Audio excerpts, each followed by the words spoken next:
In the next 20 minutes, I would like to talk about a different topic. I would like to talk about the macro-regional strategy of the Agordo area. And I would like basically to recall what the previous speaker said about the Sudo and Mont Clima, because the end of his contribution corresponds to the beginning of our contribution.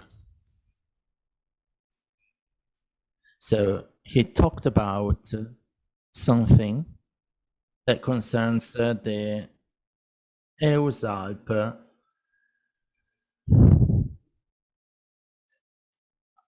Alpine arch. So you're already familiar with the Alps.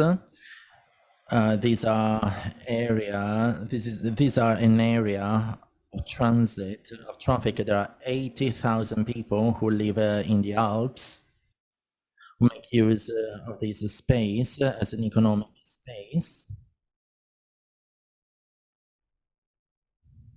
And we should think about the million tourists that come here. And the challenges for the Alps are huge. Starting from the challenges that we mentioned today, like climate change, extreme events, but the challenges go beyond all of that. They concern the demographic change, energy, mobility, creating networks, transportations of goods and people, as well as communication. For this reason, the European Commission in 2010-2013 decided to have a macro strategy of the Alps that was then implemented in 2015. There were 4 European macro-regional strategies, including the EU strategy for the Baltic and Sea region, the EU strategy for the Danube region, the EU strategy for the Adriatic and Ionian region, and the EU strategy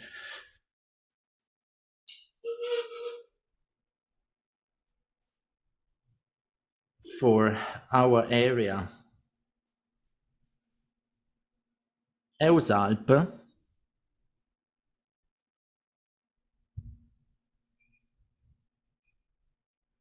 focuses on the already existing institutions. EUSALP is based on 3 thematic policy areas and 1 transversal policy area. We've got innovation, economic growth and innovation, then mobility and connectivity. We're talking about a sustainable mobility, mobility of goods and people, as well as connectivity and communication. Then there is a third pillar, light blue, which is a sustainable policy for the environment and energy. And also climate change and governance for climate change. All of these pillars are governed by governance, which is in dark blue. And all together, these 4 pillars form the pillar of EUSALP. The real stakeholders of the implementation are the single action groups that you can see here. For example, Action Group 8, which is in charge of the adaptation to environmental change. And all of these action groups have to refer to a leadership. Action Group 8 is currently managed by the Environmental Ministry of Austria and the Bavarian one. In a few days, we're going to have a EURAC for the province of Bolzano, and our colleagues of Bavaria. This is because the province of Bolzano will be deeply connected with the Agency for the Environment. They represent 7 European countries, including EU countries and Liechtenstein. And they will be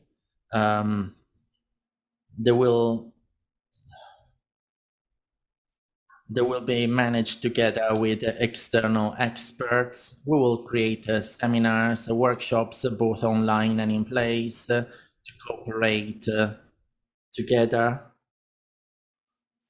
We want to support the governance in different ways for technical issues, contents, regulations, as we heard today. And we wanted to create a common basis for the climate change and the adaptation to climate change. Then we wanted to focus on knowledge and know-how. We have a platform which is named CAPA platform, which is the climate adaptation platform for the Alps. And then we wanted to focus on risks such as resilience and climate change. The tools that we tested together aim at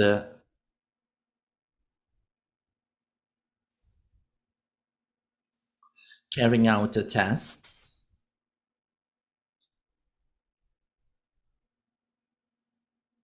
by means of the CAPA platform.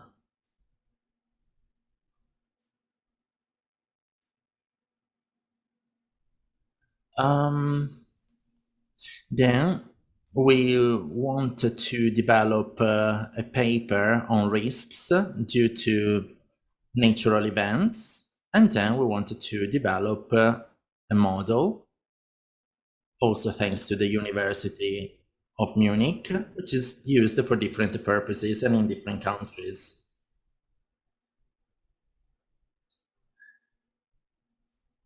Action Group 8 has already been formed, and it concerns different topics like the residual risk, we heard of that before, the risk governance, the adaptation to climate change, the risk for forest fires,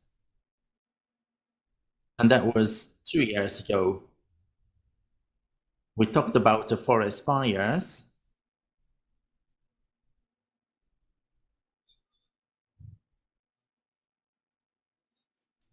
and we saw that the fires may happen because there is a very dry weather. And we have papers, best practices to have a territorial planning that is resilient to climate. In order to have some further information about the macro region strategy, I would like to refer to the Alpine Convention. In 1999, the countries of the Alps processed a work group in charge of the natural events. There is a platform dedicated to that named TRANS-ALP, which is made up of the different EU members, which gather together regularly. They have a network work.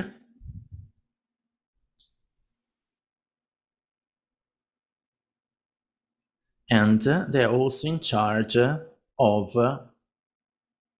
disaster management and natural disaster.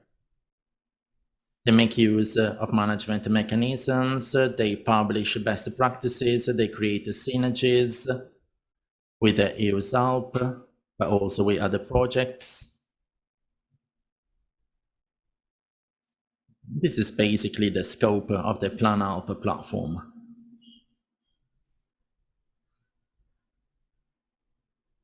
The scopes are implemented by means of 2-year programs.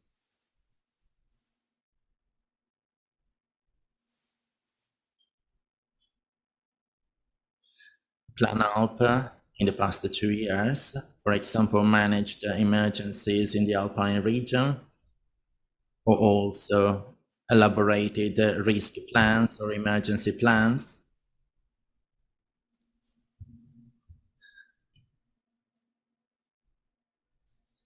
And now, in the next 2 years, if approved, they will reinforce the communication about risk. They will exchange best practices among all the different partners, and then they will have different partnerships. They will exchange experiences. Here you can see some publications that were issued over the past few years. You can see the activities that have been carried out in the single periods of the mandate. And here you can see a picture. You can see EUSALP collaborating with the Alpine Space, the Convention of the Alps, Interreg,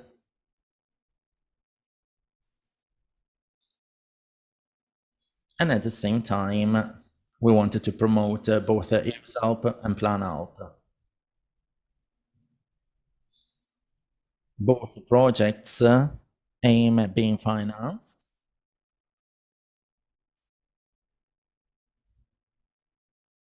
It is also important to consider the financial aspects. That's why I would like to talk about the future programs of the Alpine Space projects. So these are the topics that we're going to tackle, like climate resilient and green Alpine region and so on. These are very important topics that concern, for example, energy efficiency, governance. And then there are some other programs. Probably you're already aware of them. They are Interreg programs.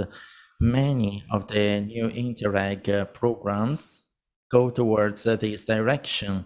So we're talking about climate change, resilience, partnership among stakeholders and players to reinforce the approach of governance. And all of that with the purpose of giving to the Alps, to our nature, our landscape, and our culture, a support so that we can protect them for the future generations as well. Thank you.